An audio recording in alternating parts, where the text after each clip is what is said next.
కూడినదై అంతకంతకు అభివృద్ధి పొందాల. జాగ్రత్త. ఈ రోజుల్లో లైఫ్ అంతా స్పాయిల్. పరలోక ప్రత్యక్షత, పరలోకాన్ని కూడా పోగొట్టుకున్నారు కొంతమంది. ఇటువంటి ఇది లేక చెయ్యరాని తప్పులు, చెయ్యకూడని పనులు చేసి ఎంత మనం కవర్ చేసుకున్నా దేవుని యొక్క కృప ఈరోజు మనల్ని సంఘానికి ఎందుకంటే నీ ఆశీర్వాదం నిలబడాలి అంటే, నీ దీవెన నిలబడాలంటే చాలండి. మన చెట్టుకి కాయలు కాస్తున్న చెట్టుకి పూత పట్టి రాలిపోతుందంటే ఊరుకుంటారా మీరు? ఎవరినన్నా ఒకరిని అడిగి పూత నిలబడడానికి, ఎందుకంటే పూత ఏం కాయబోతుంది? కాయ. కాబట్టి దానికి కావలసినటువంటి మెడికేషన్ మీరు ఇస్తారు, దానికి కావలసింది ఏంటో ఇస్తారు. అట్లనే దేవుడు ఆశీర్వదించాడు. మీరు శ్రేష్టమైన కార్యమును వివేచింపగలవా రగుటకు మీ ప్రేమ తెలివితోనూ సకల విధములైన అనుభవ జ్ఞానంతో నిండుకొన్నది అంతకంతకు అభివృద్ధి పొందవలనే నేను ప్రార్థన చేస్తాను అంటున్నాడు పౌలు భక్తుడు. కొంతమంది తెలివి లేని పనులు చేసి, జ్ఞానం లేని పనులు చేసి దేవునికి చెప్పరు, దైవ సేవకులకి చెప్పరు, వాళ్ళు ఇష్టానుసారమైన జీవితం జీవిస్తూ మళ్ళీ వాళ్ళకి ఒకలాంటి ఏంటంటే ప్రిస్టేజ్ ఇష్యూ. ఏదైనా విషయంలో సరి చేసుకోవాలంటే ఇతరుల ముందు చాలా నమ్మకమైన వాళ్ళ ప్రార్థన పర్లేదు, నీ జీవితం పాడైపోతుంది. ఒక దగ్గర దెబ్బ పడిందంటే చూడండి, పురుగు పట్టడం స్టార్ట్ అయిందంటే చెట్టు మొత్తం పాడైపోతుంది. అందుకని మీ ప్రేమ ఏ జ్ఞానంతో నిండుకుంది? సకల విధములైన అనుభవ జ్ఞానం. మీ ప్రేమలో ఏముండాలి? అందరు చెప్పండి, చెయ్యెత్తి. అనుభవ గట్టి చెప్పాలి. అనుభవ ఏంటి? అనుభవ జ్ఞానం మీరు చూద్దాం. యాకోబు రాసిన పత్రిక 3వ అధ్యాయం 13వ వచనం. మీలో జ్ఞాన వివేకము గలవాడు ఎవడు? వాడు జ్ఞానంతో కూడిన సాత్వికము గలవాడై తన యోగ్య ప్రవర్తన వలన తన క్రియలను కనపరచును. మీలో జ్ఞానం గలవాడు ఎవడు? జ్ఞానంతో కూడిన సాత్వికము. చెప్పండి, జ్ఞానంతో కూడిన. అందుకే మీ ప్రేమ సకల విధములైన తెలివితోనూ అనుభవ జ్ఞానంతో. ఇక్కడ ఏమంటున్నాడు? మీ ప్రేమ జ్ఞానంతో కూడిన సాత్వికము గలవాడై. ఏముండాలంటండి? ఏముంటుంది ప్రేమలో? చెప్పండి గట్టిగా. సాత్వికం అంటే చెప్పండి అమ్మా. సాత్వికం అంటే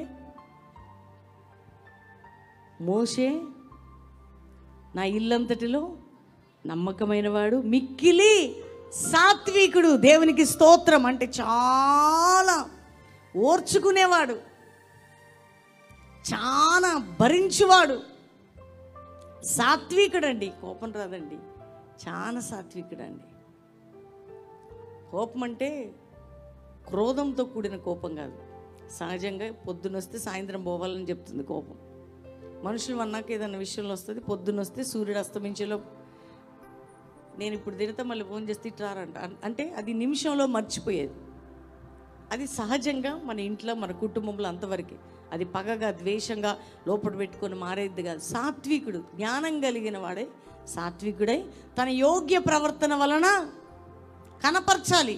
యోగ్యమైన మీలో జ్ఞానం కలిగిన వారికి ఏముంటుందంటే సాత్వికం ఉంటుంది. చెప్పండి అందరికీ కదా. ఏమంటే యోగ్యమైన ప్రవర్తన. వాళ్ళ ప్రవర్తన ఎట్లుంటుందండి? అయోగ్యంగా ఉంటుందా? యోగ్యంగా ఉంటుందా? చెప్పండి. పిచ్చి పిచ్చి పనులు చేస్తారా? మంచి యోగ్యమైన పనులు చేస్తారా? బిహేవియర్, ఒక వ్యక్తి బిహేవియర్ తెలియాలి మీకు. కొంతమంది షార్ట్ టెంపర్ ఇట్లుంటారు. చేయడం పెట్టు, భోజనం పెట్టు,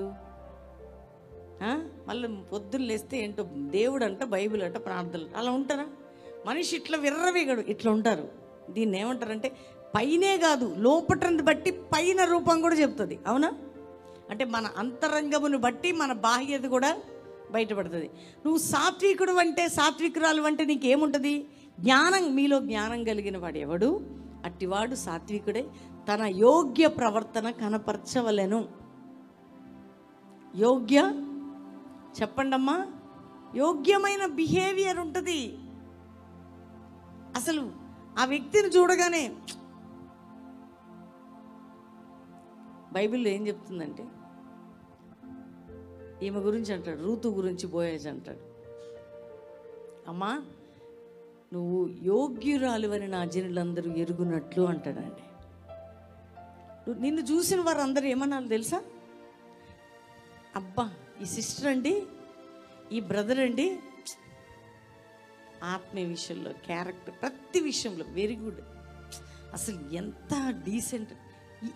దీన్ని నీ సాక్ష్యం అంటారు, ఇది నీ లైఫ్. అంతేగాని ఏదో దేవుని నమ్మినంత మాత్రాన నీ జ్ఞానం ఉందా, పరలోకం ఉందా, ప్రార్థన ఉందా, ఆత్మీయత ఉందా? చాలామంది ఈ విషయాలు ఫెయిల్యూర్ అవుతున్నారు. అందుకని చదువుదాం, నెక్స్ట్ కంటిన్యూషన్ చదువుదాం. మీలో జ్ఞాన వివేకములు గలవారు